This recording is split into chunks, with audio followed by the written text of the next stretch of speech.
You're listening to For the Republic, a love letter to Star Wars animation.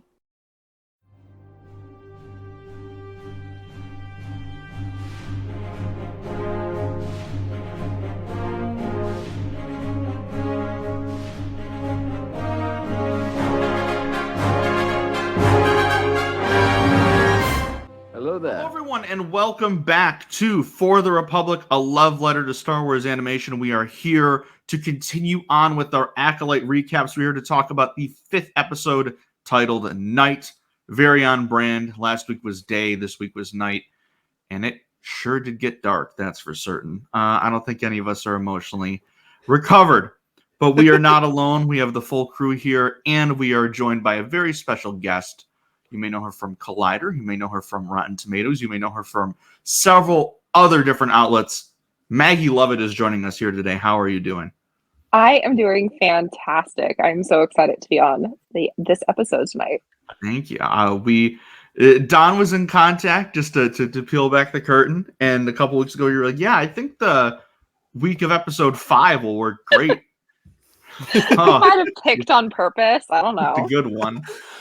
I mean, I don't envy you, Maggie, having to wait weeks to see where we carried on from that cliffhanger. Because, like, obviously, you went to a press screener and you saw the previous 4 episodes. Yes. And you had to have had to wait weeks, unlike the rest of us who just had to wait 1 week to see how this epic confrontation would play out. So that's mad. Yeah, that's like the funniest part of getting to see Good one, Don. things ahead of time is because there's been times I've watched like an entire episode of television 3 months before it comes out, and then I'm just left not being able to talk about it or like find like fic about it or memes about it, and it's just like you're stuck in like isolation. It's such a weird experience. Yeah, I can imagine. The only time I've ever had to experience that was at Celebration when I saw Rebels and Resistance, like the first episode of their last season, like a couple months early. And those were really fun. I remember how many people were so jealous of the folks that got to see that. That's so cool. It was so fun. It was such a great time. But one thing that we normally like to do... it wasn't a great time? This episode. The episode was great. Perfect. It was great, but like, not really. I mean, it felt like an adaptation of the High Republic. Like, I emotionally, just not to get too ahead, but emotionally, watching this episode reminded me of how I felt reading The Fallen Star. Brilliant, but devastating. Yeah. Another villain you can add to your hate list. I can't hate Qimir. I can't. Like, I can't because, like, it's Manny Jacinto, and it's just what he did in this episode was fantastic. B, yeah, it's just fantastic character all around, and we're probably gonna get more of them. And C, he's not Coley Lynn. Exactly, yeah. Like, and D, fuck the Coley arms. Lynn. The arms. But one thing that we do like to do around here with people that we have on for the first time is one of the things that I love doing about this show is just getting everyone's personal journeys and experiences with the Star Wars franchise and the fandom. So Maggie, do you have like a first memory of how you first were introduced to Star Wars, or I do began to fall in love? If you wanted to share that real quick. I would love to. So my very first introduction to Star Wars is a similar story to a lot of other millennials. I saw The Phantom Menace when I was 6 years old. My dad took me to see it, and I was kind of like, okay, fine, I'll watch this movie with you, like a 6-year-old girl is when she's dragged to movie theaters. I was the exact same way with Lord of the Rings. But I sat down to watch The Phantom Menace, and me being me, I wasn't like, oh, cool, Jake Lloyd, who was like my age, or, oh, Obi-Wan Kenobi. I was like, Qui-Gon Jinn. This man is going to be my entire personality. And then he died. And I came out of that theater devastated, like snot running down my face, sobbing like a 6-year-old does. And my mom is like, what have you done to our daughter? Because she didn't go to see the movie. And her answer was the exact same answer that she had to Lord of the Rings, which was, what can we do to fix this like tragedy? Let's take her to the bookstore. So she took me to the bookstore, and we found the Expanded Universe books.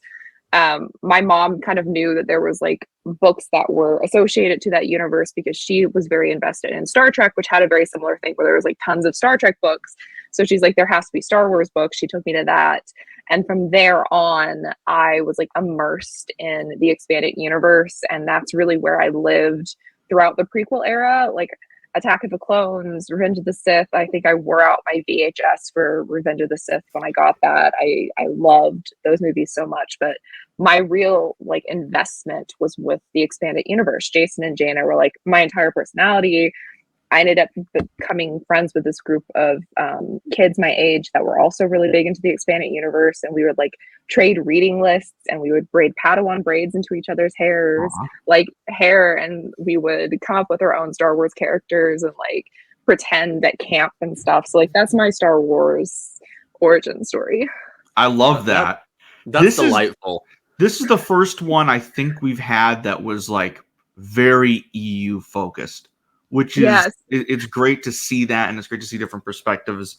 And this is just why I love doing the show, is just everyone has a different entry point, which I think is awesome. And some people like don't for some reason, but I think that's like the coolest thing in the world, that this franchise is so vast and so immersive that every single person's experience of how you fell in love with Star Wars is different.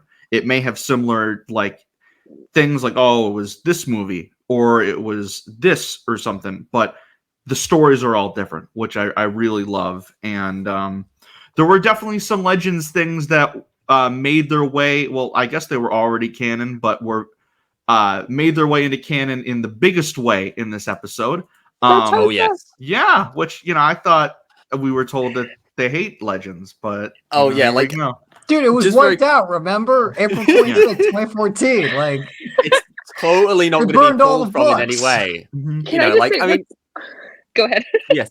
No. You go first. Yeah, I was just gonna say, like, the thing that's made me so excited about the Acolyte is like Leslie is an EU fan. It's so obvious in the story that she's telling, and like a KOTOR fan, and like it's everybody's dream come true on our television screens because it's the High Republic and it's the expanded universe, and it's like the best of the sequel trilogy and that's the best of the prequel trilogy, like all merged into one. And yet people still find reason to complain. And I'm like, you're getting what you asked for. Like, well, don't you know, we've never seen someone cut their hair with a lightsaber before. Oh, like, yeah, that's what I was going to say. Of course. That shit was like, cool, but I would kill myself if I had to do that. Like, I genuinely would probably die if I tried to do that. Like Padawans get their braids cut off, their lightsaber or anything. Like, Don, let me ask you this. Like, let me genuinely ask you this. If you tried to do that, do you think you would succeed? I would definitely nick myself. Oh, I mean, because of your hair, Don, would you succeed? I don't know. Like, I cut my hair recently. I had much longer hair, so maybe like a month ago, I probably would have succeeded. Now I'm probably a little at risk of like knocking off my chin. Really, I do have the Obi-Wan Black Series lightsaber, so maybe I need to do like a TikTok and like version. Yes, there we go. We can do the new like the Ben Solo shrug, but the Mae haircut. Oh yes, that's I'm liking that. Definitely some trend. Yeah, definitely some like resemblance there for sure. But, the one that did make me laugh though, I saw a joke tweet where it was like, "Oh man, Basil's just smelling burnt hair," and then that's what tipped him off on the fact that it's not Osha. Oh my goodness. But yeah, the one thing I will say. Oh, sorry. Yeah, you go, Conor. Yeah. No. I was thinking about this while at work today. Did the Acolytes I feel like the Acolyte right now is probably someone's entry point. Oh, it has to be. It definitely is. And it's like bonkers to think that because like they don't know. Like, let's just say there's someone out there, which maybe there is, maybe there isn't, that just has no frame of reference for what Star Wars is, has no idea like what the Jedi are, what they're up to at this point. So like they're finding out like what the dark side is as these characters are, or like as these characters are rediscovering these dark sides. Because like I love the whole. It's so exciting. I think that's so exciting, and I've definitely seen people on social media who saw Manny this week and was like, "Hold up, I think I need to watch Star Wars." So there's definitely people that this is going to be their entry point into the universe, which is just so exciting to me for so Oh, many it's reasons. so cool because it's like, and this is something I was gonna like add on to what you both were saying is that for me, what's really great about the current approach with Star Wars with the various projects is, for the most part, like with say Mandalorian and Andor and even Ahsoka a little bit, but mainly those shows and the Acolyte. You don't necessarily have to have watched the previous Star Wars movies or shows to Exactly. know anything about them, and that gives them a kind of power. It's a very similar thing that the MCU at its height has excelled at. Like, you don't actually have to watch other films. If you can get on board with this one project and this one project resonates with you, then great. And hey, we have a bunch of other stuff that you might be interested in. That's a great approach to franchise storytelling, in my opinion, and that's why a show like The Acolyte is just fantastic currently. Yeah, especially because it takes place before everything else we've seen in live action. Yeah. You can just jump right in there, and if you've only seen like the original or you've only seen like the prequels, you can just jump in there fine, and you're not going to miss any. Well, I mean, you'll miss like the deep cut stuff, but you're not going to miss anything like super important story beats. It's definitely a good story to follow off with. And then, like, say if you enjoy pain in your media, you definitely will have not a good time, but you'll enjoy watching the show, and you'll do the thing I've done so many times, which is get attached to characters too early and it biting me very badly. I feel like I R.I.P. came into Yord, this. man. I know, right? Poor Yord. I have to say, I think I came into the Acolyte with the reminder to myself that the High Republic is indiscriminate and the way that it kills. And so I think I'm just prepared for the worst at all turns.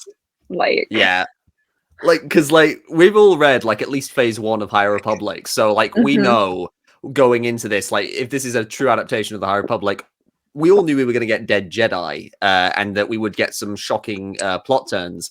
But one thing I will say, as much as it pains me to lose the characters that we lost in this episode, I think it does that really neat thing, because there was a whole, obviously, in the wake of Game of Thrones and The Walking Dead becoming really popular, there was this whole thing of people kind of commenting, oh, these shows are really great because they just kill people off indiscriminately without thought. And what I always liked about those shows at their peak with the storytelling is it was a magic trick, so to speak, because they lulled you into a false sense of security with those characters, and in killing them, the reveal comes with it that, oh, actually, yeah, this is where their stories were going. It's not just like oh, well, this just feels like an awkward cutoff. It's like oh, I see, this is where the story was going, and I just didn't notice because the characters were so well fleshed out that I started to think that they would last longer than they actually were always going to. It's just really good writing to kind of trick you as a viewer into kind of going along with that and just pulling the rug out from under your feet. Mm-hmm. God damn it, Leslie. We should have known. We should have known. I should have known because I've read phase 1. I've seen all this, and but there was that small part of me that was like, maybe a good amount of these guys will make it out alive.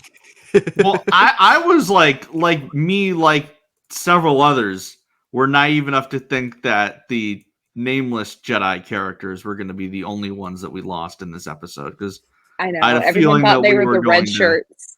Yeah, I had a feeling that we were going to lose quite a few at the hands of the Sith and the Force, but I didn't realize how much it was going to hurt myself. I put out a tweet that was like, "Oh, if we lose Soul, don't talk to me for a couple weeks." And well, we didn't lose Soul, but I think I'm somehow in more pain than I was than I would have been if we did. But to quickly tangent into that before we get fully started this week, one other segment we like to do is a little fun segment we like to call the Jedi Archives. Perhaps the archives are incomplete. This is our podcast Hall of Fame, essentially, for those unaware, or if this is your first time listening to us. If it is, hi, thank you for joining us. We have had quite a few new people join us on our social media within the past 2 weeks, so that is amazing. Hope you guys continue to stick around and like what we're doing here. So essentially, what we do here is we each pick something Star Wars related, can be literally anything related to a galaxy far, far away at all, and we put it to a Twitter vote.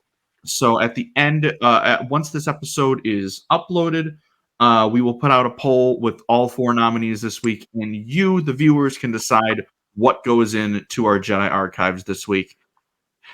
And I am very happy to say that our most recent inductee was my own nomination from last week's episode, which was Daisy Ridley at Disneyland, interacting with the actress or the cast member that plays Rey at Galaxy's Edge. That made my heart soar as just the biggest fan of Daisy and the biggest fan of Rey. I loved that so much. And I can't imagine, because I'm going to Disney in a couple weeks. I can't imagine. Nice. I was just walking around Galaxy's Edge. I'm like, is that Daisy Ridley? And Yeah. I don't know how I would react. So there was a really sweet picture of her with a young fan. And I'm like, oh my, this is Star Wars right here, which I love. And it's just the best thing. So I'm going to go first this week. And I told Don, I was like, I'm just ripping the Band-Aid off right now. I'm telling you who I'm nominating. My name, if you're watching that video, makes it obvious. I am nominating Jecki for the archives this week. Simply because, one, I adored her character in the episodes we had her. I loved her dynamic with Osha. I loved how her relationship was with her master. And she truly went out with the Ultimate Warrior's death. We had those scenes of her dual wielding in the trailer, and we're like, oh my God, this is going to be awesome. And she kicked so much ass, and she was just beaten by an unexpected Sith dagger. So that is, it's heartbreaking. And I literally, we'll talk about it when we get to the scene itself, but I just uncontrollably let out a scream when Qimir pulled out that blade, because I was like, oh no. Because she was the one aside, like, I honestly think she was the one character out of that group of Jedi that I thought was safe. Like, oh, they're not going to kill Jecki. They can't. So We have to remind ourselves what era we were in. Yeah.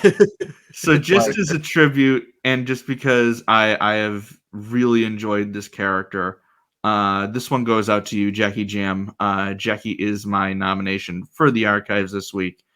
Rest in power. Absolute queen. And I'm still sad.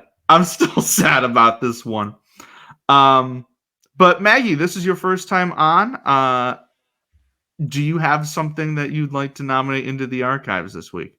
I do. I would like to nominate the video that was going around social media today of Manny Jacinto training for the lightsaber fights. Ooh, it is so I have good, not and seen this. it is so good. I will drop it in our chat here in a second. But knowing that he has a dance background and seeing how he has kind of incorporated that into his like movements on the mat is just so beautiful to watch. So that is what I am nominating. Excellent pick. Like I saw that earlier. I saw Lacey Gilleran from the Resistance broadcast had shared it on my feed, and I was like, oh wow, this is insane. Because like it'd be easy to assume given that he's like wearing a mask that there's a stuntman involved, but no.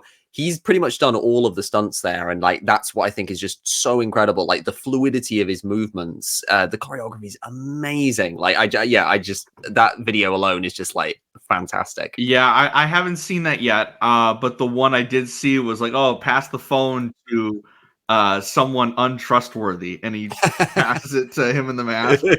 Like, oops. I'm like, they knew.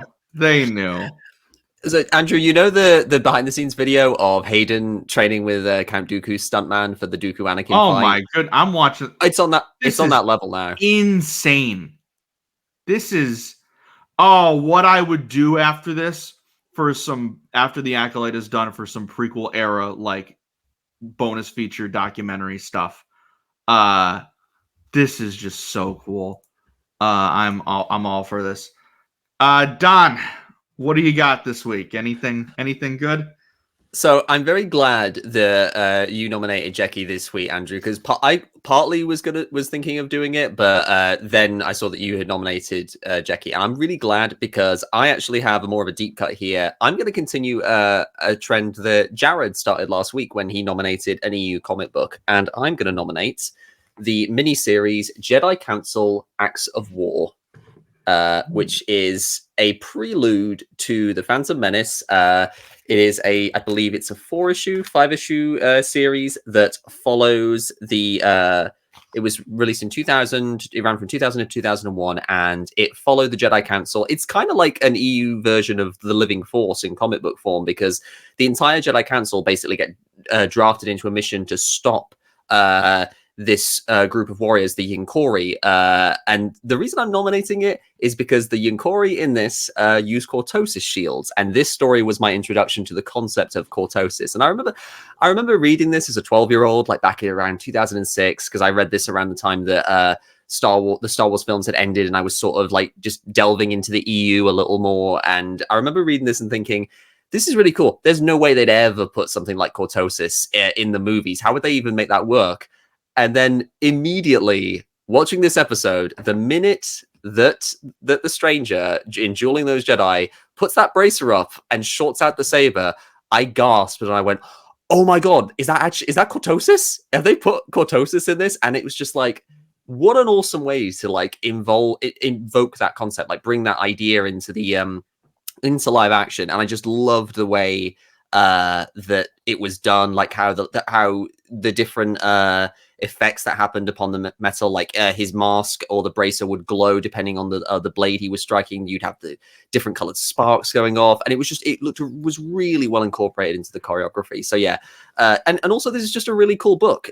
This was done around the time when Plo Koon still had a yellow lightsaber, and he's got like an interesting dynamic with a Jedi friend of his. It's a genuinely fun read. So for anyone who's like wants more Jedi Council puppet Yoda on the cover too. Yeah. They've got the original puppet Yoda here in the illustration. There he is, and also Evan Peel, that dude. He's a fun dude. When we inevitably get to the Citadel storyline in like 5 years, it'll be fun to talk about him. Yeah, yeah. If you're looking for more Jedi Council stories to read after the Living Force, I definitely recommend this. This is a really good read. I like that we've like unintentionally started a string of Legends recommendations in this segment the last couple weeks. Conor, do you got anything this week for us? Did Yord win yet? Or he did not. No. Okay, Yord. Yord again? Yeah. Okay. The Fair first enough. ever 2-time nominee into the archives. Maybe he'll win. Yord has earned that. Yord has earned that nomination. He needs some respect. He's gone through enough. His head might not be on straight. But those are our nominations for this week. So like we said, once this episode is up, we will link to a Twitter poll, and that's right, you can decide who goes in. So our nominations this week are Jecki, Yord, the training video of Manny Jacinto in prep for this big fight, and what was the name? It was Jedi Council. Was it Acts of War? Acts of War, yes. All right. That's the book. Legends comic. So go and vote and decide what our newest inductee into the archives is. With that said, let's just rip the Band-Aid off and get right into this. We knew this was going to be dark when the literal first scene is Osha waking up and her like accidentally stepping on a corpse of a fallen Jedi. And I was just like, oh, like I was not expecting that. And I was like kind of worried when we first got into this that like the majority of the carnage or the fight was going to have happened off screen and like Osha would have missed it all. But I am very glad, not for my emotions, but very glad for me as a viewer that we did get to get some of the most insane saber choreography we have ever had. The absolute perfect blend of the style of the prequels mixed with the martial arts aesthetic and influences that the Acolyte has been using in its choreography, getting like Soul and Jecki going back and forth between hand-to-hand combat and using the sabers was some of the most thrilling, intense fight scenes we've ever seen in Star Wars. We literally got the stranger headbutting a lightsaber blade, which is just one of the coldest things we've ever seen. And the way that, like, once I was kind of cued in on the fact that his armor was causing these blades to short circuit, I was like, what just happened there? Did he just, like, break the lightsaber? Because admittedly, this is where I might have to turn my nerd card in. This was, I think, my introduction to Cortosis. Because I read Legends books, but I wasn't a Legends kid. And where it's been introduced in canon has been stuff I've missed, like the Thrawn books, and I think it's in the Vader comic as well. I believe it was introduced in Michael Stackpole's novels, because I think I, Jedi is the first use of it. I believe it predates this comic at least, but I had that book, so I definitely did you? Yeah, I definitely knew what it was, I guess, but it had escaped my mind in the years since then. So this was like a really like sweet moment, like getting it, because I saw this and I was like, someone's gonna find a way to complain about this, aren't they? But then just watching it was so cool, and just shout out real quick to the Keldor Jedi, who did not meet the gruesome fate that Jared thought he was going to last week, but still pretty unceremoniously was taken out. And just some of the ways that the stranger took out some of these Jedi were just like, it was like, this is was so cool for Star Wars. Yeah. the double hit shish kebab was my favorite. I was like, yeah, it was so cool. It was the thing so that has brutal. gotten me the most with this, it was so brutal. The thing that's gotten me the most this entire series has been the fact that it feels like people who have played like Star Wars RPG, because there's so many little moments even in the battles, like the deviations and like the different ideas being introduced for like how to kill Jedi and be so cool. Like, feels like people who love Star Wars creating these like moments that you would see playing out among friends at a tabletop. And I love that so much, because I can see that being like, and then I'm gonna pull this Jedi forward onto my like it just, I love it. Was just jaw dropped the entire time. Oh, same. Something like kind of similar to that, not to interrupt you, Donovan, is the fine. fact that there's been so much talk of Qimir's fighting style and kind of like how it's like the first real on-screen canon depiction of lightsaber forms that we've seen, which is another just something that Leslie would just do as a Legends fan. Like, all right, here we go. Which is another thing that like, oh, well, you know, what's your favorite form? I'm like, this is just this. I just like cool stories, man. Like, I don't have that kind of trivia knowledge, but I know it's a thing that people eat up all the time when they're like, who's stronger, Mace Windu or Anakin Skywalker? And they go through everything. It's one of the things I always heard growing up. So I really liked the use of Tricata. Like, I think that was that was such a cool little thing, and it's so brief, like just a brief moment of him like turning off the lightsaber and then just like spinning around to like initiate the Jedi kebab. But like, it was just really, really cool, and I had no idea that was a style that was introduced by Mara Jade. So that's just like a really neat kind of thing. George Lucas is probably watching that episode frowning a little bit when someone tells him that it's Mara Jade. I know, right? And that was another thing that I was like, the fanboys on social media should be eating this up. This is like aspects of all of their favorite characters and things in the EU, like right here. Okay, but here's the thing: who directed it? Who's creating this show? That's your answer right there. But there's also their followers would dry up and they wouldn't be able to make money off of rage drifting. So here we are, like, it's not Star Wars to me. Oh, I know. Yes, we had the best lightsaber. The best lightsaber duel ever. I don't like how this girl cut her hair. Like, by next week, it's going to be like, I feel like that shade of purple's wrong. Yeah, like, I had the best lightsaber duel ever that I've seen in my life, but a girl cut her hair with a lightsaber. They're wokeifying it, rah. Well, the one thing I saw, because we play the fun game, well, not fun, but the game of what's the big controversy going to be this week, and the one that didn't really like someone tried to get it to take off, but didn't really was, how did they not sense the Sith? How did they not see the Sith coming? Buddy, the prequels exist. Yeah, I was gonna say I got a nice picture for you right here. There's literally 7 of them there as well. It's great. It's called the prequel. It's just like the fact that there are also 7 Jedi in that It's image. like, do you not know what this show's show's proceeding? Like, It's you all realize about what this Jedi's- show's a prequel to, right? Like, Exactly. Also, like, if it was like, oh, we can guess their every move, it's like, then you're just like there's like lore stuff, and then there's like, we need to have a compelling TV show here. Like, if it was just, oh, we're gonna block every single shot and it just go on for 20 minutes, it's like, all right, well, you know, we gotta have a show here too. Like, come on now. A thing I would like to add on is that what I also like about the choreography, and you know, there's one on the one hand, you know, you could argue that, oh, it's very convenient that this Sith Lord can just tear through so many Jedi. But what I love about this is that it's showing why the Jedi are fearful of the Sith's return, why they don't even consider the idea that this Darksider is a Sith, because the Sith are incredibly deadly. And it just kind of shows in the Jedi's arrogance, they are just not prepared for something like this. They haven't seen a Sith in like 900 years. Like, and it makes the events of the Phantom Menace even more impactful as well. Like, you know, and it kind of shows like, since, you know, to call to Qui-Gon and Obi-Wan, it shows their prowess as Jedi, that they were able to last as long as they did against like Darth Maul. I mean, this is why I love Obi-Wan, incidentally, because that dude is like Sith resistant. Like when we see how many Jedi just get cut down mercilessly by a Sith, and you see the amount of Jedi of Sith that Obi-Wan has had to like withstand time and again, that's why he's my guy. That's why he's my favorite. Yeah. No.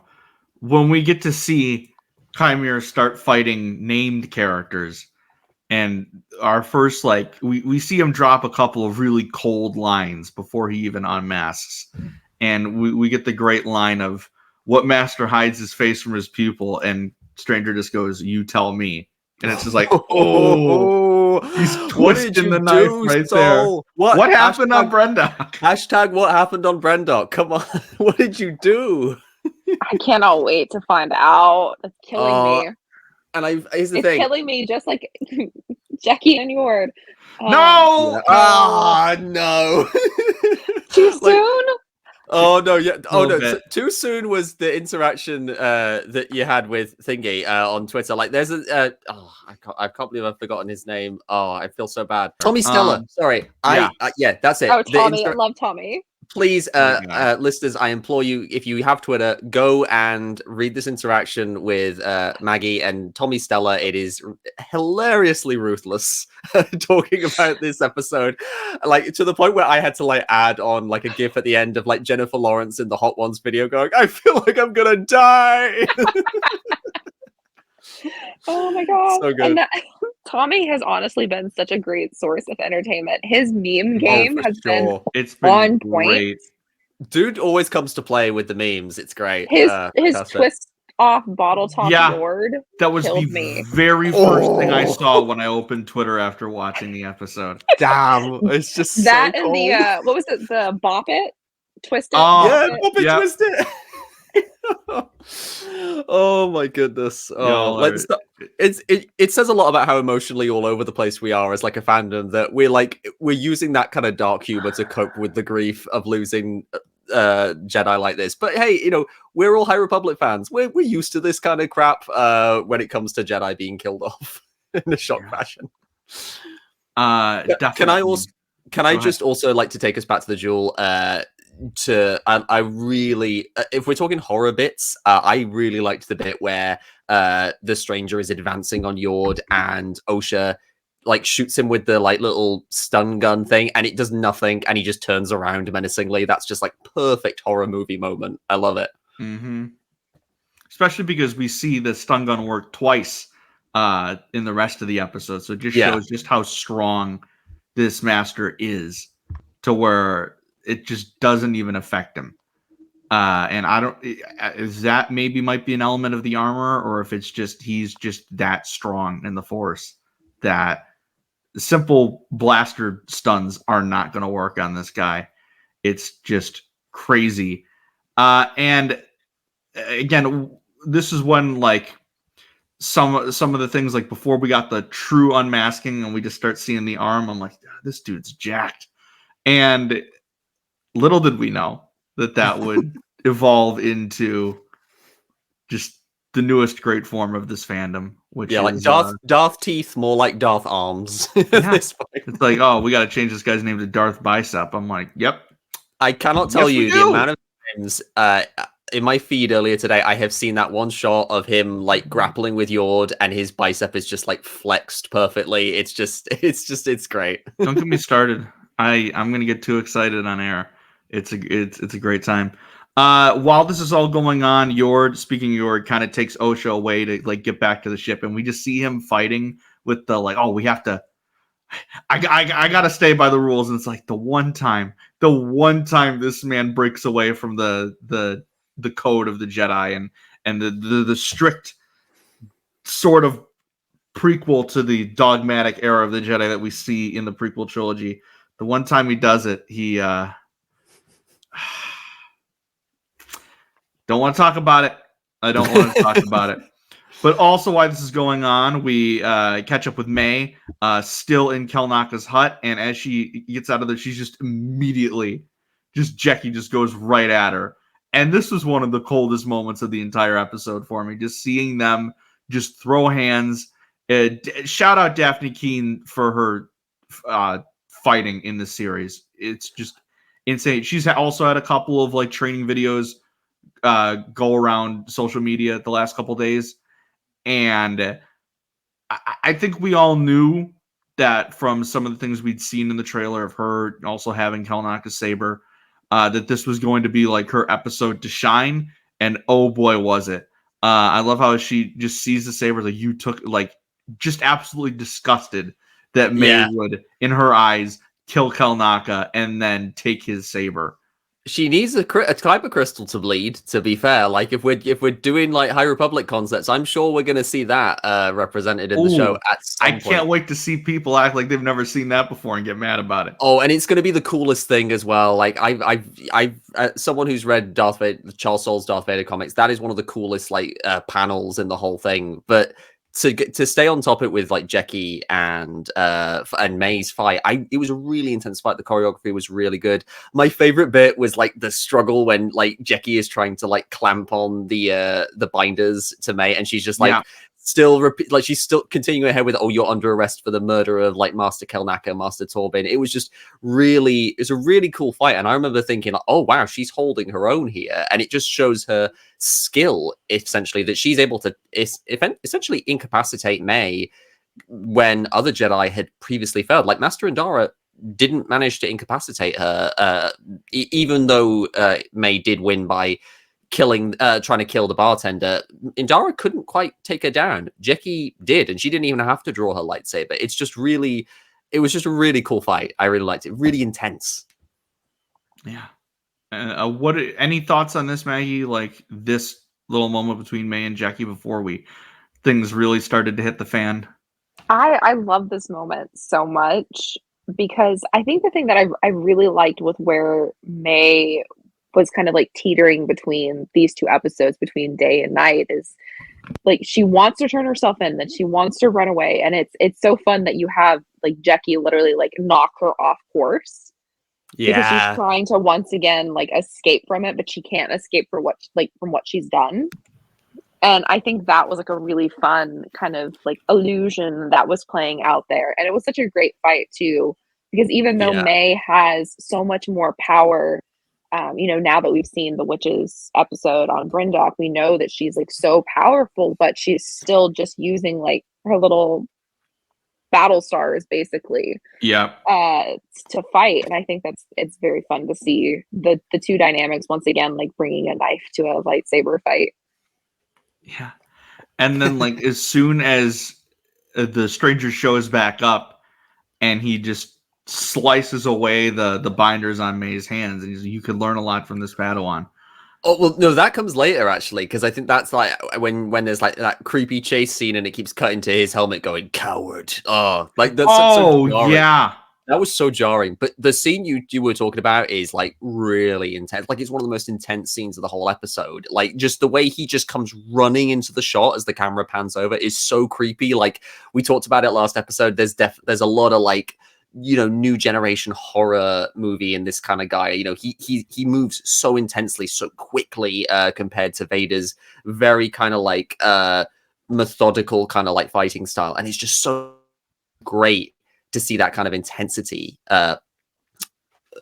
But yeah, like he just comes in, he knocks Jecki off balance, and you get that really tense moment of like the saber shorting out. And one of my favorite bits with the choreography is how when her own saber shorts out and she raises Kelnaka's saber to parry the stranger's lightsaber, she has her hand pressed into her wrist in order to keep the block going. It's just such a really clever bit of choreography, and it leads to that really cool moment where her own lightsaber fizzles to life again, and you get that little like jump in the score, and the stranger's helmet just kind of goes, oh shit, and, and then like she has that. And this is the thing, I saw this is like a rare bit of like sincere tweeting from the account Nude Gunray.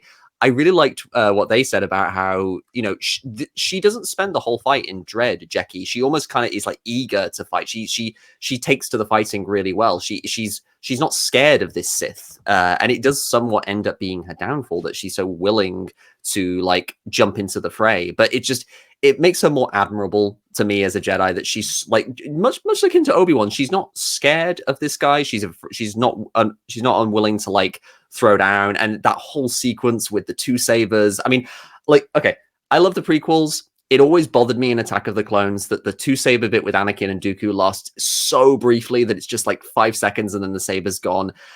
I felt part of my soul, my prequel loving soul, felt healed watching Jecki like use the two sabers on him. Oh, and the whirlwind like spin is just so cool. It's just that I love that scene. I think that might be my favorite scene in the whole episode. I'm not sure yet though. The her igniting the second blade and then just that little smirk on her face. Yeah, that's like, it's so great. It's so good. It was one of the best moments of the whole episode. I haven't said much. Yeah. I gotta get going. It's nothing big. Something small just came up. So, all right, no worries.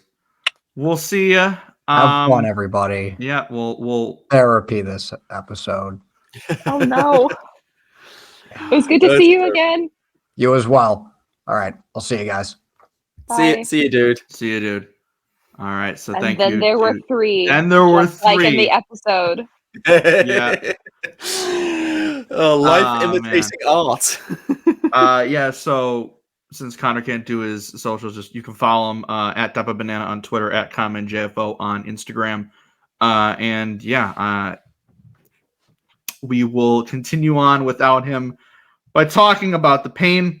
More like creepy ass things that the Sith did here was just every time there'd be a fight and he'd just vanish. Happened with Soul, happened with Jecki.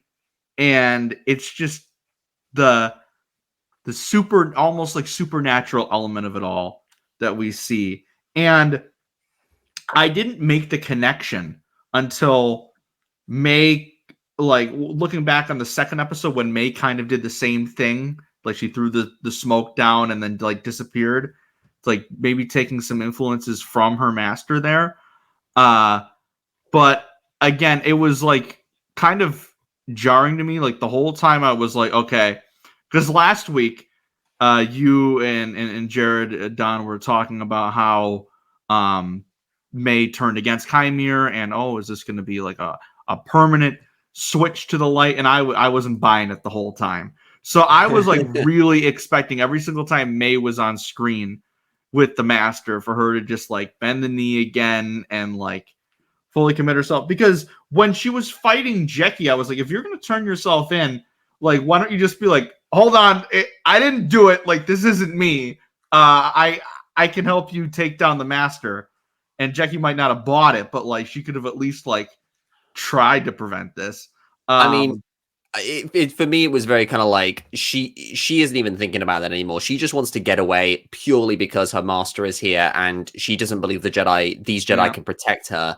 So she is literally just like getting the hell out of there. Like that's why she's like so eager to fight. Like that's why she just fights Jecki, because she's like, no, I can't be taken into custody. I have to get away from this guy. This guy will kill me. And as we kind of see, he sure was going to. He was sure going to kill her. Like he's even chasing after that whole fight scene. Part of what makes it so dynamic later on with Sol and Jecki, Phantom Menace style, kind of like tag teaming the Stranger. It's very kind of like they're trying to protect Mae, which is just so fascinating and kind of shows that for as much as we're going to get into the flaws of the Jedi and it's going to be really interesting, it was really kind of like it showed their integrity at the very least, that they are willing to kind of like put themselves between this woman who, for all intents and purposes, they shouldn't have any loyalty to. She's killed some of their own, and yet they're willing to kind of like get in the way between her and this Stranger. It was a really dynamic fight, and again we got some really cool EU style choreography, like the Stranger kind of like just jumping using the Force, very kind of like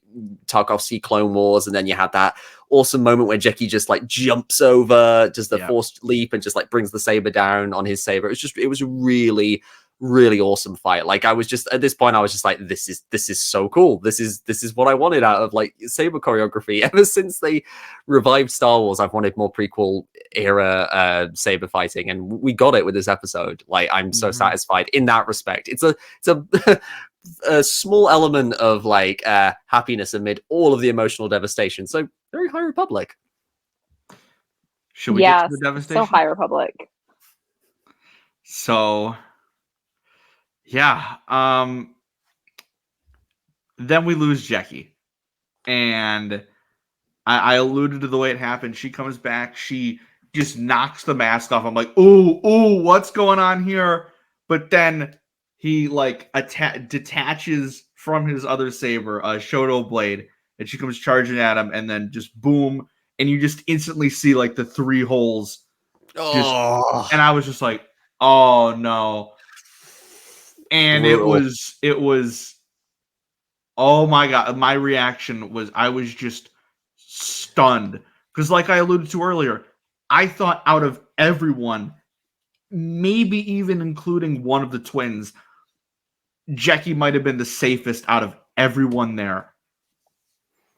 And she's the first like main character to go in this scene, and it destroyed me. But I didn't have much time to react, because I'm just like, oh my god, we lost Jecki. I admittedly had to go back and watch it a couple more times just because I was so taken aback from how brutally violent it was. Like, we see, again, kills in this episode, the Jedi shish kebab, we got the 3-hole punch here, and then we literally see a snapped neck, not even cutting away. So yeah, like, it was quite the twist, wasn't it? What a twist! What a twist! Yes, no, they're not holding back, and it's what it's something that's delightfully jarring in a way about this series, is that, and I really like that we kind of that they weren't afraid to go this kind of dark and this violent in terms of the fight, just to kind of show just how uninhibited the Sith are compared to the Jedi. And it's what I alluded to before. They just aren't prepared for a character, a villain, a dark sider like this to break the rules as much as this guy does. They're all about like these rules, these rites of combat that they go through. And you can see there's that scene earlier on with Osha and Yord, where Yord is just completely flummoxed. He has no idea how to fight this guy. He says there's no method to his movements. Now we obviously, like as Star Wars diehards, can notice things like the Trickata and the cortosis and stuff, but this is all stuff that the Jedi aren't familiar with, because they have a very specific style, and they just assume that any person who can combat them in the Force will probably fight by the same rules. And he keeps twisting the knife points when they don't. Like, attacking me while my back is turned, not very Jedi of you. And here's the thing: the one of the coldest lines is when Sol says Jecki, and he replies, "Was that its name?" And I was like, and it's like, I know that he's throwing it back, because Jecki says what is that? So he's also applying that kind of dehumanizing language. Everything that he does Exactly. is like mirroring back, which I love as somebody who loves Yes. villains and also loves any opportunity I get to point out the flaws of the Jedi and how the Jedi are kind of not that great. And having this villain that shows up and reflects all of those flaws back on them, from the like, she was a child, you brought her here. Like, Oh, the chef's kiss. shrug, I was the little it up. shrug. Oh, Eating there it was up. like perfect delivery as well. Like you brought her here. Like, and I was like, it's the Falcon and Winter Soldier bit where Anthony Mackie's like, he's out of line, but he's right. Exactly. Yeah, Very fitting considering my Yeah. Exactly. That's kind of you helped get me there, Maggie, with the profile picture. See, the first time I watched this, I was scrolling through Twitter and I didn't even it's throwing it back. I didn't even remember Jecki's line. I was just like, oh, like the constant theme of Sith and Imperials just hating aliens, like dehumanizing Jecki to the point of its name. A bit of that as well, to be but fair. She is Leslie is a KOTOR fan after all. He is so in their head. And I believe there was a line earlier in the episode that Sol was like, "Oh, you carry a Jedi weapon, but but you are no Jedi." Oh, you've just reminded me as well of the bit where they're facing off, and he says, "Oh, show yourself," and there's that allusion to Palpatine in Revenge of the Sith when he goes, "Oh, so you can read my thoughts." No. It's so, again, really creepy. And I love the voice modulation as well. It's just different enough from Manny's regular voice that you can be like, is that him? Because, I mean, real talk, we all pretty much had figured that Manny Jacinto was the Sith. There was so much kind of building there, and Leslie Headland's even admitted. First episode. Exactly. We've all been kind of on that train, I would think, and Leslie Headland has even been kind of upfront about the fact that, she wanted the audience to kind of be thinking that. And what I like about this is like the way in which it's done, because we talked about Jecki's death. We're so confident we know where the story's going and how he'll be revealed, and the way they choose to do it through a very violent death it's so jarring. So even if you're like, oh, of course it's this guy, you're like, oh my god, he's the Sith Lord, and he did that. Like, we've just seen this this seemingly goofy guy just like tripping over himself with his like shabby robes and like Robert Pattinson style look, and then we sack full of his Sith armor. Yeah, no, he really was lugging that helmet around in that bag. I knew he was, but we go from that to him doing such a violent thing the first time we see him without the helmet. And again, just to bring it like kind of full circle and back to the scene, the moment when he spies Mae and he goes back to his Qimir voice, he does almost like, it's almost kind of like Jason from like the Good Place voice. He's like, hello, and I was like, oh, you're such a creepy bastard, and I love it. Like, and then he force pulls Mae into like the chokehold, and then his voice just changes again, and he goes, really didn't know it was me. And I was like, damn, this dude can act. That's impressive. Yeah, I just love the subtle differences between Qimir and the Stranger that Manny pulls off in the same scenes, like you said. And I think that was the big point I was trying to make, is I think it's so effective that they had those twists of us losing main characters like this in ways we maybe weren't expecting.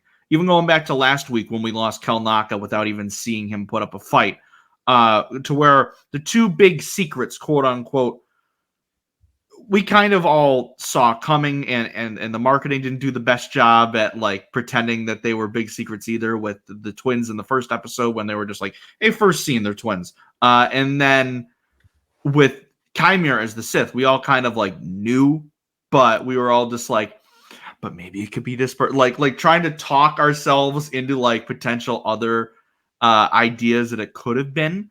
I have to say, I really liked that quote. I think it was in Entertainment Weekly where Leslie was basically like, I wasn't trying to trick anybody. Like, I was laying it down for you to pick it up. Like, I'm not going to treat you basically like you're an idiot. Like, you saw what was coming. Mm-hmm. Now let's like make sure it's a really good execution of that layup. And I think with the way Jecki falls and then you see Qimir, it's Oh, such a good with reveal. the blades. Yeah. Yeah. First I was like, I, oh, like, there it is. instantly screenshot at that because I was just like, yes, this is what I like, want to see. it's so very well done, and you're absolutely right that like it's all in the execution. Like, you know, we can talk about like all the setup of like twists and stuff, but if you don't execute the scene right, if you don't like think about how to generate maximum impact with the twist, with the reveal, then people will kind of just be like, okay, that's interesting. But instead it's like, oh no, this is like shocking, even to all of us who knew that he was probably going to be the Sith. It's so effective, and it sells the idea that this guy is far more dangerous than even people who suspected him of being a Darksider could possibly have imagined. I love that whole scene. I just as much as it pains me. Shout out Li Zhangjae in this Oh. scene, but then this whole episode, just his pained reaction to watching his Padawan die right in front of him. Definitely had to be bringing back some kind of flashbacks to how he thought he lost Mae, but was able to save Osha, and then here's another student of his gone right in front of his eyes.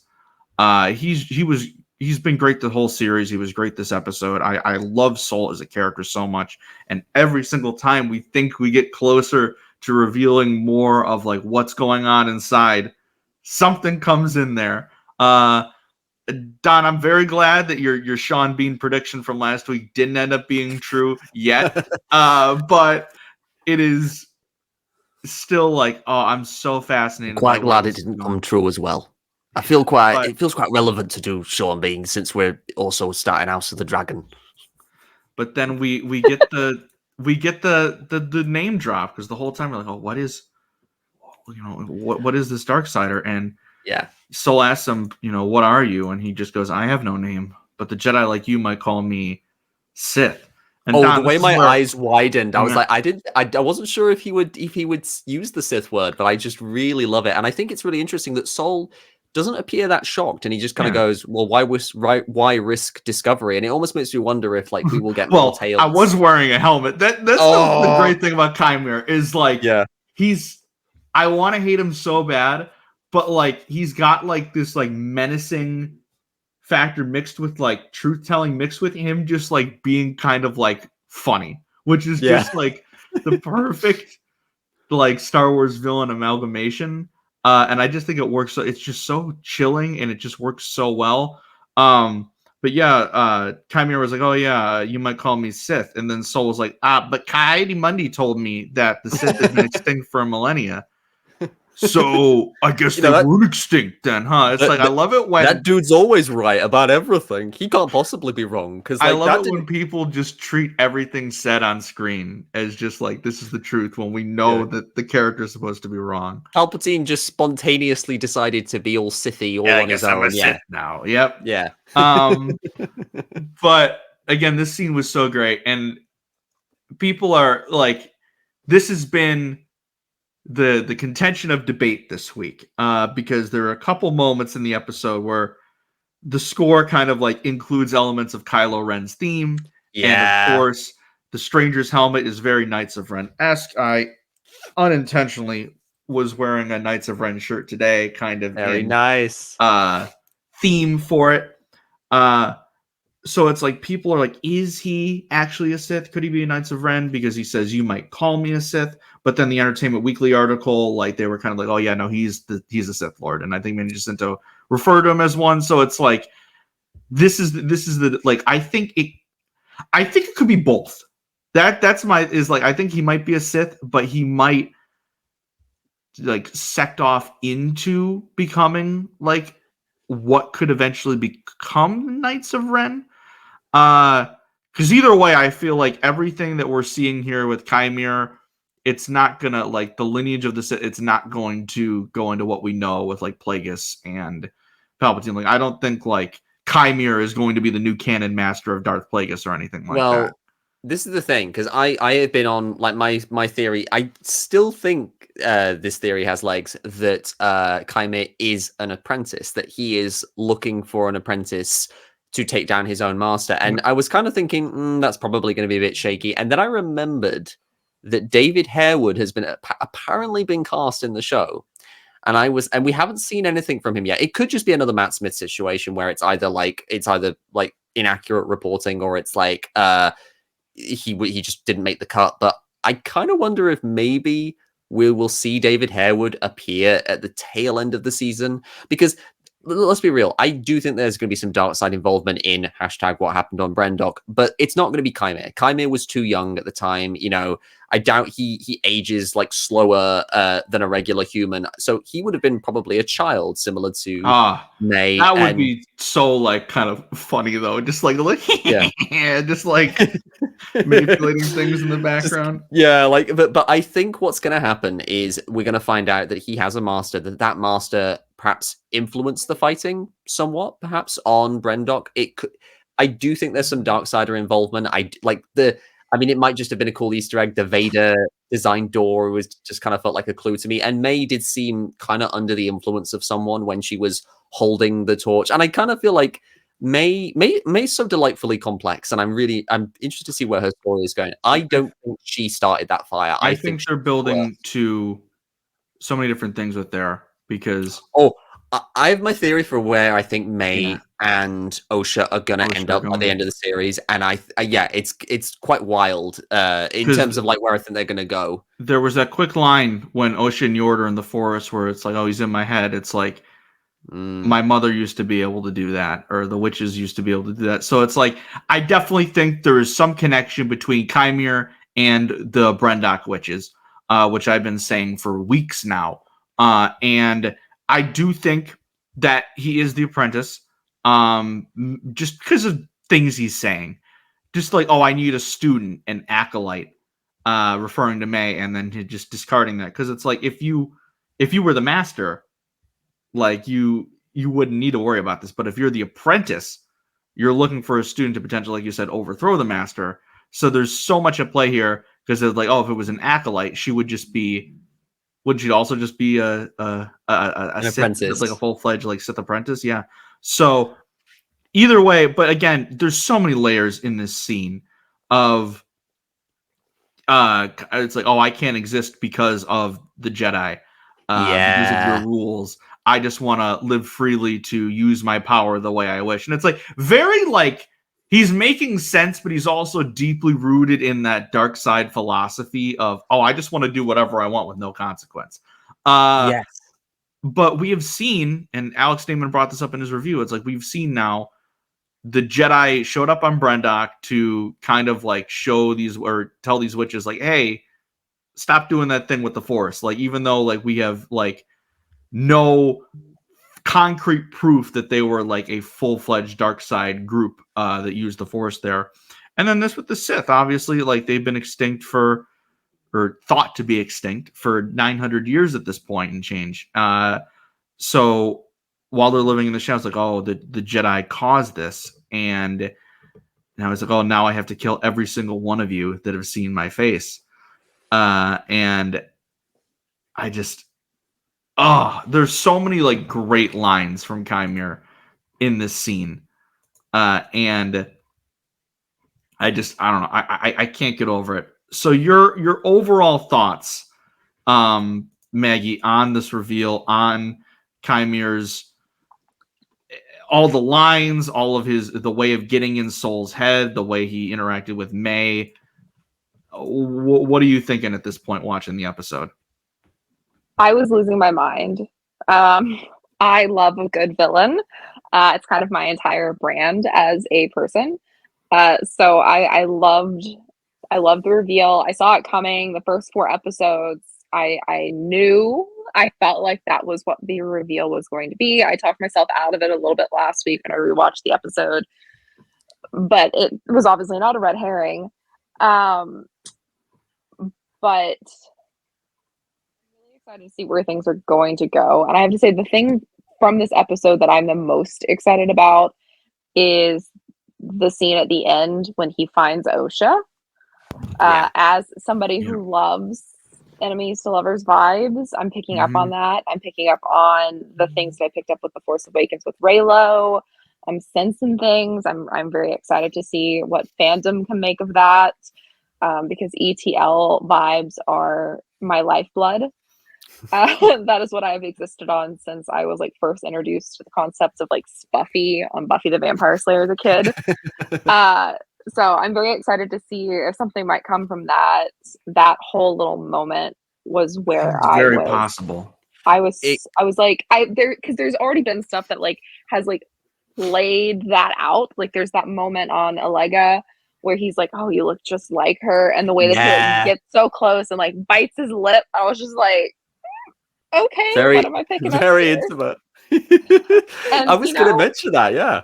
Yeah, I mean, and you have in this episode, Osha almost seems like smarter than her sister and working around ways to do things like with the bugs. And I just feel like for somebody who so desperately wants a pupil, like we're being given a setup that could be so good.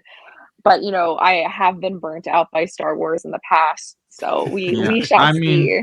There's so many parallels with the I need a student, you need a teacher, and then them just adding a little snippet of Kylo's theme at the end when he's kind of draping the blanket over Osha. Yeah, and he does the little force heal technique on her midriff where she's been like injured. And I like how they paid off the tattoo. How you know that it's Osha because of the tattoo. It's just really good visual story, because that seemed like such a seemingly kind of like almost throwaway scene when Sol talks about the tattoo to Mae, to Osha, and I was like, that again, that's just really good setup and payoff. Like, you know, they planted the scene there and now they've like paid it off in really interesting fashion. I was told the show had bad writing. Yeah, no, yeah. I really am interested to see where Osha and Qimir. I'm gonna still call him Qimir for now. I'm if he is a Sith, I'd love to know what his like full like Darth name is. But that's the thing, is I hope the Stranger is a very cool title. However, I hope by the end of it we get an official Darth name, because it has been since 2002 since we've had a new one on screen, and I'm ready for a new Darth. I was waiting for it in 9, even though Kylo wasn't a Sith. I was just like at one point, oh yeah, by the way, your new name is Darth. Like I don't know. That's just the one thing where like the lore person in me, or like the useless facts thing, is like, but I want a Sith name. I want a Darth name. I want a Darth name. But and I mean, I know him as Qimir, so I'm gonna like kind of call them both. But like, I do like how the character poster like revealed that was just an alias he came up with. It's not his real name. It's like, oh, he adopted the alias Qimir. Here's an interesting thing. I saw someone on Twitter kind of point out that Qimir seems to be derived from an Arabic name, Qimir, which is like Arabic for moon. Which again, I retweeted that might something like that. Yeah, because it might just be a bit of subtext, Sun, really.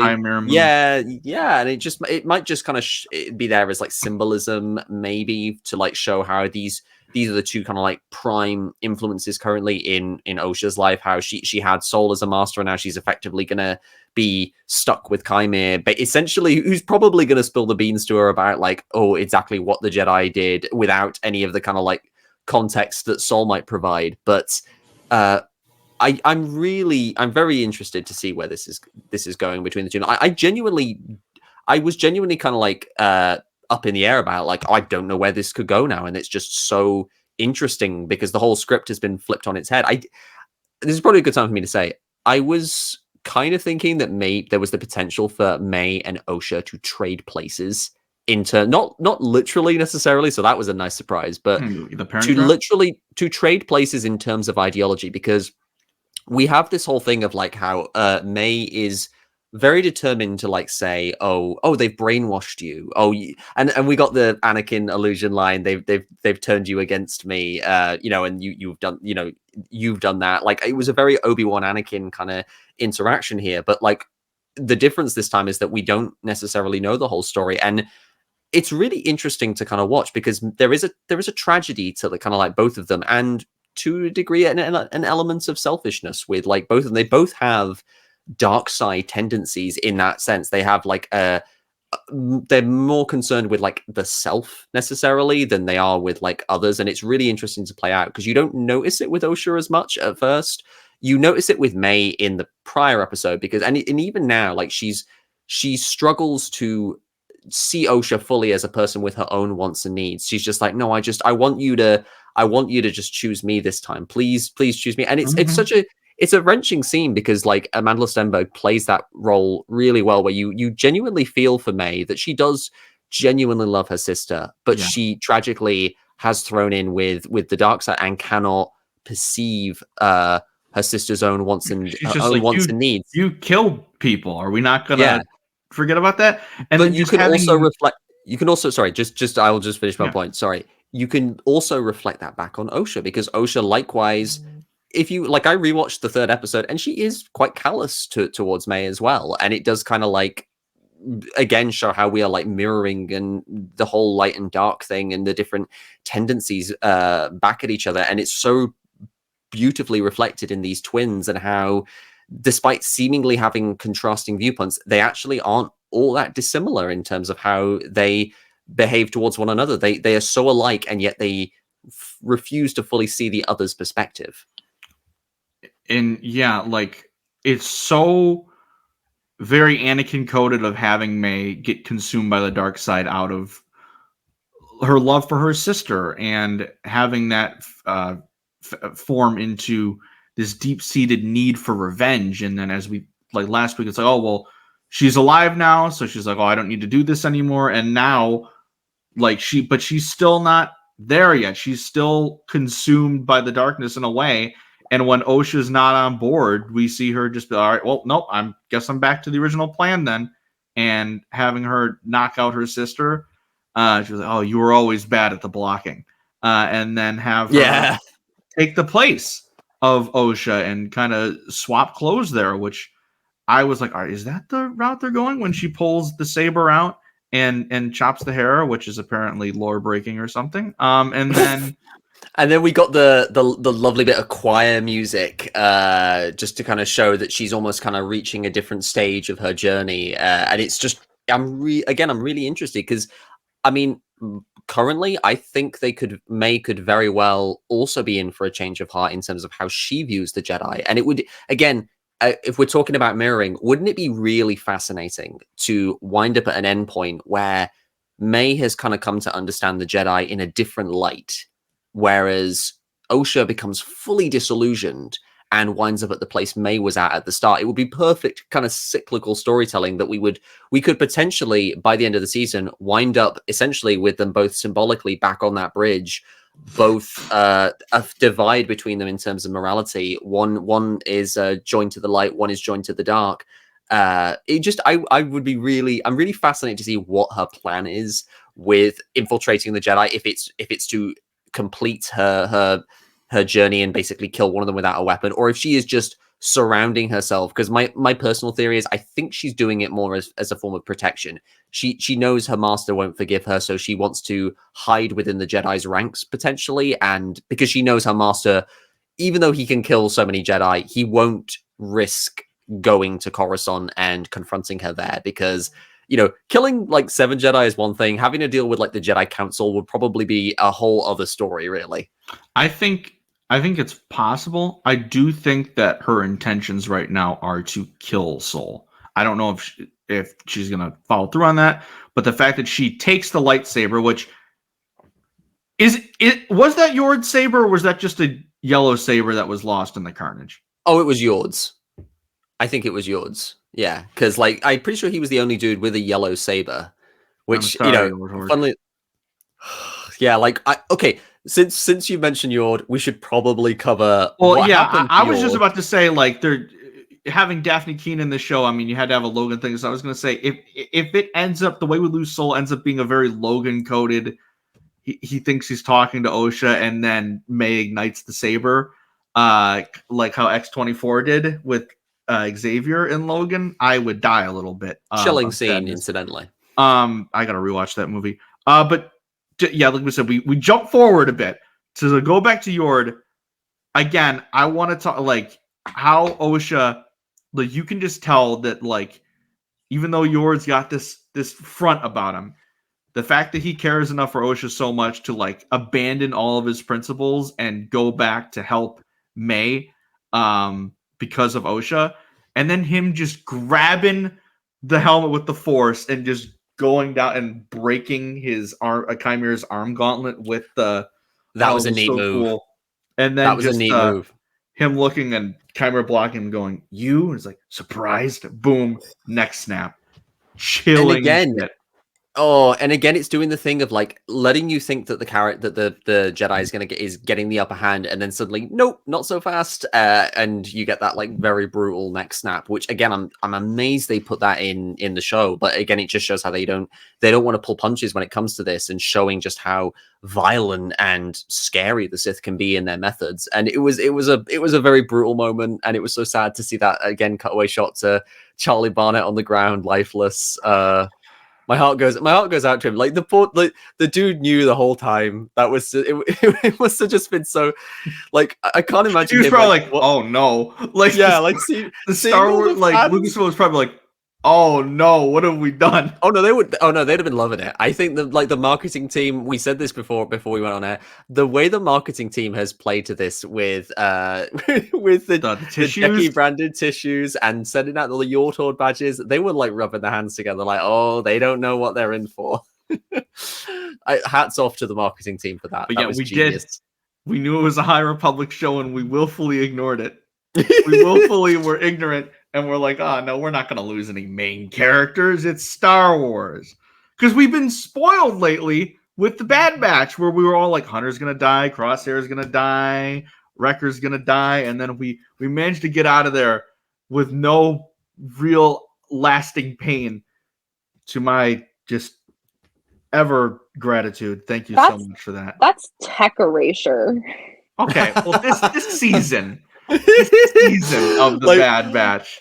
With my heart was still so broken over tech. I had to you jog in place with my CX2 bandwagon. There were two things I liked to do for our Bad Batch season 3 recaps. It was in my Delulu phase speculating about tech being CX2, and the second one was trolling Andrew about Sid showing up. Yeah, like Sid, like. Here's the thing, Andrew. I have a perfect image for you in terms of therapy. Just substitute Yord for Sid with the neck snap scene, and it'll make it all better.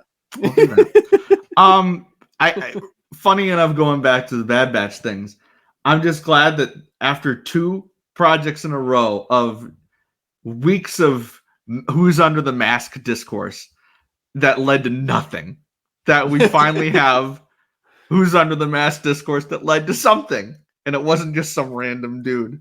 Like, oh, who's that? Oh, I'm a Sith. It's like, okay, cool. But again, the image of Yord dying in that way was crazy, because like they were treated as like, aside from Soul, it was like Yord and then Jecki were probably the second and third most, I guess, important Jedi to the cast, and then obviously Vernestra. But she's off at the temple still. And I can't wait for her to bring out the light whip. It's going to be so great. But to just see them go out like this in the middle of the season is just like, you don't see, like, it's not something we're used to seeing in Star Wars. Because the big deaths we've had usually take place near the end of seasons or important big moments, just with the TV shows, obviously. So to see it at this point is just chilling to me, that they were able to do this and they were able to pull this off to where none of us, as far as I'm aware, thought that this was going to happen. Or we kind of feared for the worse, but the fact that it was such a shock for everyone is just very telling for how Leslie and everyone involved were able to craft this story. And again, shout out to Alex Garcia Lopez for doing 2 banger episodes of TV in a row. Topping, last week I was like, oh yeah, episode 4 is probably my favorite so far. Then this week it's like, oh yeah, no, episode 5 is definitely my favorite so far. And I've loved all the episodes so far. So again, I think everyone involved is doing great work, and I just want to shout them out and give attention to the directors, because I feel like we haven't been doing that as much with this show. Whereas like we've been doing with Mandalorian or Kenobi or Book of Boba Fett or Ahsoka, where we've been giving special attention to those directors, or like, oh, we know that this week, like, oh, this is a Bryce Dallas Howard week, so we know we're going to get some good stuff. So I just want to shout them out because everyone's been doing a great job with this show. But to go back to the pain, you've been playfully joking about it all week, Maggie. But watching this episode for the first time, what hurt you or surprised you more, seeing Yord go or seeing Jecki go? And also the way that they went. I will be perfectly honest with you in saying that I expect everyone to die. It's the High Republic. Even from the very first episode, I was like, logically speaking, I think all of these characters are going to be red coats. You're rogue one-ing it. Okay. I'm rogue one-ing it, and I think that definitely comes into play as well, because I went into Rogue One as well being like, all of these characters are probably going to die. That's how I've approached obviously Andor, because we know all of these characters are going to die. And I think the High Republic has just primed me for approaching this series with the same kind of like attitude that we've seen all week. Like that's something that I really love about the High Republic fans, is the fact that we're so used to characters that we come to like dying that we can immediately make absolutely foul jokes about Jecki being Swiss cheese and nobody gets mad about it. Like, I come from an era of fandom where like if you made the mildest joke about even a character that like the majority of the fandom hated, people would react so viscerally to it. Yeah. And it's such a delight. Like, there was a fandom that I got into like big trouble with because I made a party hat for a character's death, and everybody hated this character. This character needed to die, but I made like, a celebratory like party hat, and it's still occasionally referenced like a decade and a half later. Oh my god. So like I come from fandom that's what I expect to be met with, and the fact that we can lose characters that the swagman was generating a lot of excitement about and then immediately lose them, and everybody is taking it fairly normally, I think is what I was the most surprised about. Yeah. So I think that's where I was. Who is I was also here? just I'm struggling here. Like, see, this is the thing. No, yeah, you go. Sorry. No, go ahead. I was gonna find a way to bring up Ben Solo. Yeah. Ow. I'm still not over it.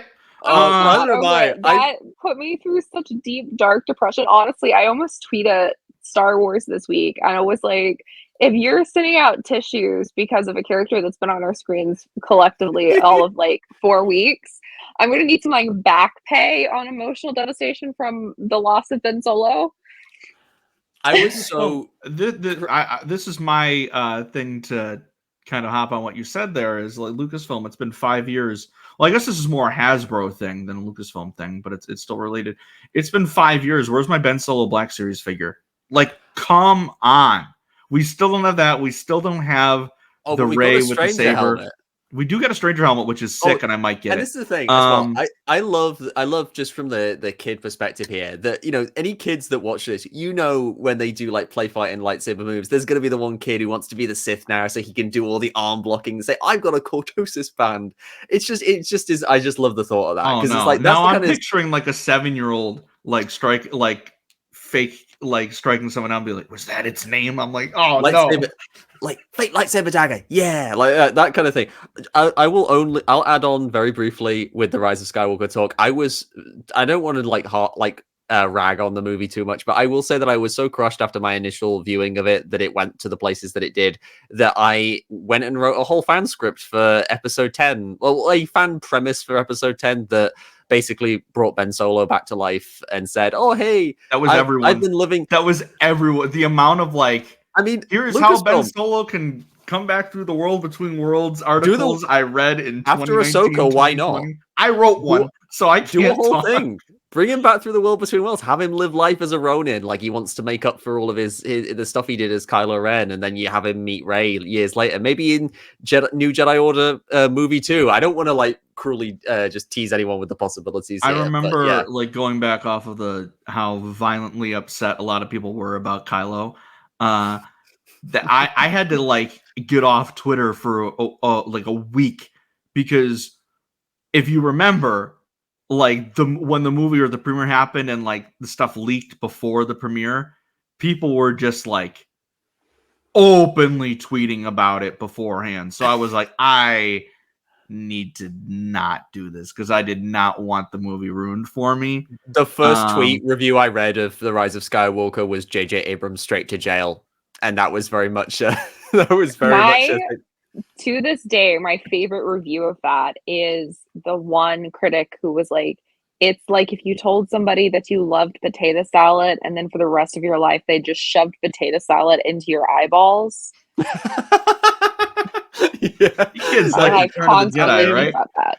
That's kind of how it felt. Yeah, it did. Kids like Endor.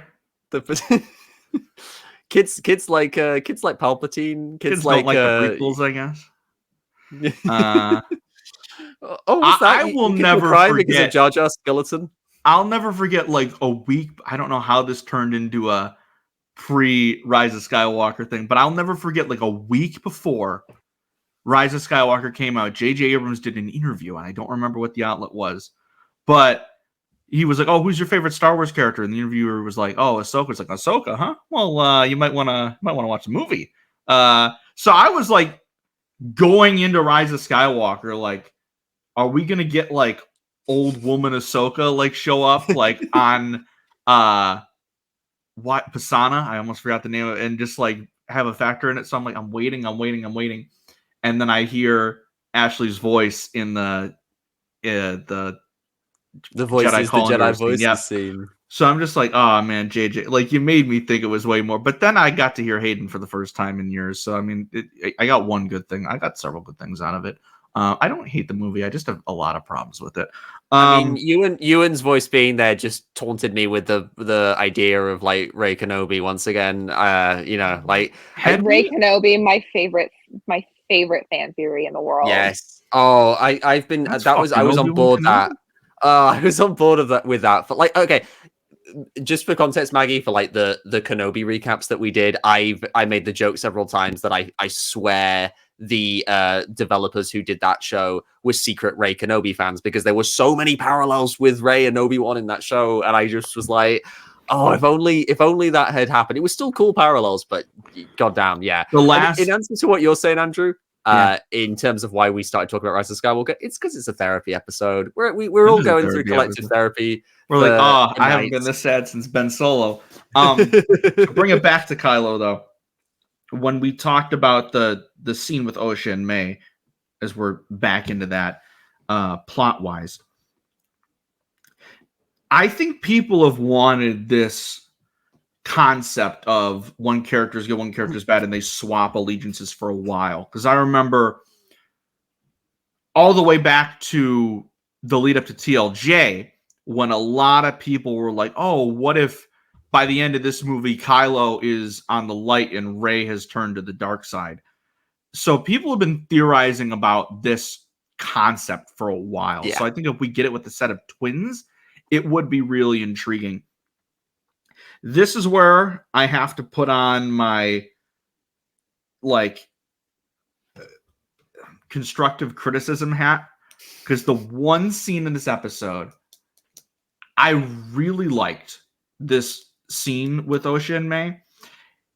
It felt a little bit like TV budget to me, like constant quick cuts back and forth, because it's one actress playing two roles. And I thought Amanda Lowe was great, but that was the one scene in the entire episode that took. It was that and one wipe transition in the middle of the fight that I was like, all right, that's a bit jarring. But there were a few moments where I kind of like noticed that, but I also, to bring it to Amanda's performance, I really liked the different ways she played it, how she played Osha as being a little in shock, because at first I thought Osha's kind of underreacting here to like the deaths of like two of her friends, but well, Yord, her past friend, and this Padawan she was starting to bond with, but she's in shock. There's a level of shock here that she's kind of processing, and it's the same with Mae, really, that they're both seeing each other again after so long, and everything they know is being upended, and it's just really, it was great to see Amanda play those different levels of like just psychological upheaval in that scene. I really enjoyed that part of it. What really sunk in for me that like we're not getting any like, oh, actually they lived things, was just Qimir walking through just all the dead Jedi bodies after the fact the next day and just seeing them again. I'm like, God damn it. But also we totally forgot to talk about how Osha used Pip to trigger the bugs and carry Qimir away. So I was like, oh no, we lost Pip too. But thankfully Basil was able to find him. Okay, the one that scene, that one shot of Qimir just like landing on the ground after like bisecting another one of those like Umbra moths and walking off menacingly with his saber, and then Basil just like scurries in or like and he just grabs the little thing and just the pip piece and just walks off. That is Star Wars in a nutshell. You've got this incredibly menacing, super dark tone, and then you just have this goofy little alien run in, pick up the droid piece and walk off. It's just I love just how I love how totally askew that scene was in the best way. It was really cool. And the Umbra Moth scene was very clever because she defeated him without a weapon. She didn't need a lightsaber or a dagger. She used Pip. She was very creative, as you pointed out, and it kind of shows why Qimir has an interest in her, because she can think in a way that her sister perhaps can't, and that kind of marks her out as a more interesting potential acolyte. I also have a question. Do you think that Sol knows that Mae swapped places with Osha? Because I think he does. I don't think he's been fooled. I think he knows that Mae has taken Osha's place. I think we're going to get that kind of twist where she thinks that she's pulled one over on him, and then he's going to turn around and say, "I knew it was you the whole time," and he's just kind of gone along with whatever it is she has planned because he doesn't know where Mae is. But I don't know. It's a really intriguing prospect that we're left with, the idea of the twins switching places and Sol kind of being forced back up into this mission with like basically a stranger that he doesn't know. I like that idea. I don't know if that's going to be what happens. I mean, you've kind of just I think he's eventually going to catch on, but I think like where we see him, he thinks it's Osha. Because we don't even get a clever shot of like her walking and like seeing the tattoo through like her hair or anything like that. Like how is she gonna like blend it? Is she gonna do like a Night Sister thing and fade the tattoo with the Force? That was the kind of thing I was thinking about. Like go full on bangs the whole time. I have no idea if this is something that will like factor in, but wasn't there the whole thing with Morgan Elsbeth's bunch that once all of the coven basically was dead, the mark faded? Well, yeah, but I remember she still has the mark in episode 1. It's still pretty light though, isn't it? Yeah. I mean, lighter than she was when she was a kid. Maybe the bangs. I mean, as somebody who has bangs do a lot of good for you. They cover a lot of evil. Yeah, like I think that's plausible, yeah, for sure. Like I mean, I'm also like in the midst of this writing my fan script where Jecki survives and goes off with the two of them, and then Mae and Jecki start a secret relationship, and Mae becomes torn in her allegiance between pleasing the Master and like a life with the Jedi. But that's just me. I personally, I don't know where this is going to go with regards to Mae. I think Osha is very much going to be disillusioned with the Jedi by the end of the season. I see, as we've said, there's been loads of kind of hints about her and Qimir potentially bonding in more just ways than just like student master. I mean, just to bring up one of the few trivial bits I know about Star Wars Legacy, the John Ostrander comics, this wouldn't be the first time that a Jedi, a Sith Master and apprentice have gotten a little frisky with one another. I'm looking at you, Cade Skywalker. That's a blind spot for me, but I don't know. It's Cade Skywalker and Darth Talon. I'll say that basically. Interesting. I gotta get in there. Well, all I'm gonna say is I didn't realize how attractive Manny Jacinto really was until this week. Because it's everything from not just the biceps, the outfit, the voice, the hair, everything. I'm like, happy Pride Month indeed. Happy Pride Month indeed. So again, this is definitely a game-changing episode for us. We lose characters we've been following the whole time. We have more questions now. We have the whole Parent Trap thing of Osha and Mae switching places. So for now, they're playing a nice game of master swap. Whether or not this is going to lead to anything more, we'll have to see. But we know that Vernestra is going to get involved in some way at some point. We know we're going to get more flashbacks because there's still a couple more scenes that we haven't seen yet. And we're going to have to learn more about Qimir now that the mask is off. And I'm just very, very excited for next week. I thought this was just a tremendous episode of television. And you can tell that that's the general consensus because the contrarians or the grifters this week, they got nothing. Yeah, that's what I mean. When there's no Coyote Monday, there's no lesbian witches this week, there's no fire in space. When you have to go to the length of complaining about someone using a lightsaber to cut their hair in the face of some of the best saber choreography we've ever seen and one of the darkest single episodes and most game changing. I thought for a moment I was watching an episode of Game of Thrones in terms of just how much the whole plot just turns on this one episode. It was so good. But yeah, when you have to go to that level, you know that it's just a grift at the end of the day. So it speaks for itself. Yeah, no. Maggie, your overall thoughts on the episode before we head out here? I can't wait for next week. Yeah. That's Me too. I'm so eager to learn about Qimir. I really want to know what it is. Overall thoughts for the rest of the show now is give me next week. Give me a Cavan Scott written or a James Luceno written prequel novel about Qimir. That would be really cool. Well, we already know we're getting the Kel Naka comic. Give me a Yord, give me a Jecki, give me now that we know these characters are Dunzo, just give me the tie-in content I so desperately desire. Because I am just my fan brain is just like, but we could have seen this. We could have seen Osha and Jecki be besties. We could have. She would have been she would have been like a threat if she made it out of there. She would have been probably knighted after Kofar and then all that stuff.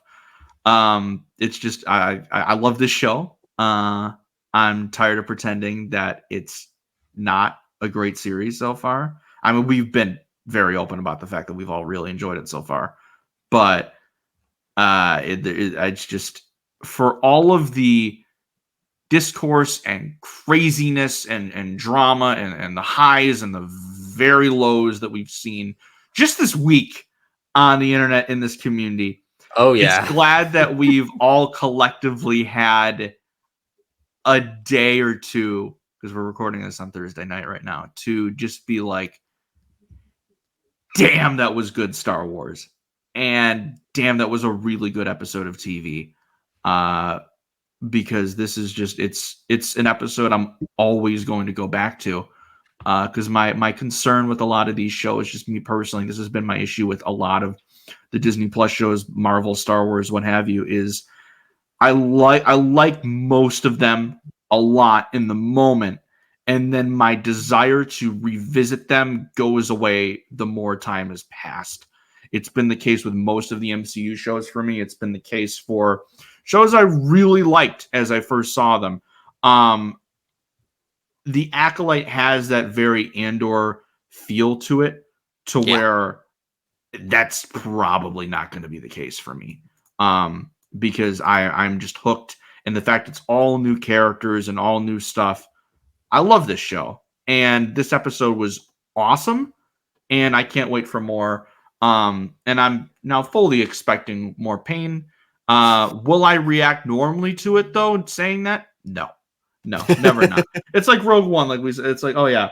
I thought everyone was gonna die, but I was like, oh well, it's Star Wars. They can't possibly end the movie with everyone dying, and they sure did. So it's very possible what's gonna happen here. But thank you all for joining us to talk about Night and to just collectively have this group therapy session disguised as a podcast. I want to once again thank Maggie on. I want to once again thank Maggie Lovitt for coming on the show. We've been Don and me and Maggie have been talking about this for a while now. So to finally get it to happen has been great. Real quickly, for those of you who are unfamiliar, where can everyone find you? What are you working on these days? So you can find me on Twitter at Maggie of the Town. You can find me on Instagram at the Maggie Lovitt. Currently, I have my weekly recaps of the Acolyte, hoping to, fingers crossed, work some interviews in the next couple of weeks. But you can also usually find me on the convention circuit.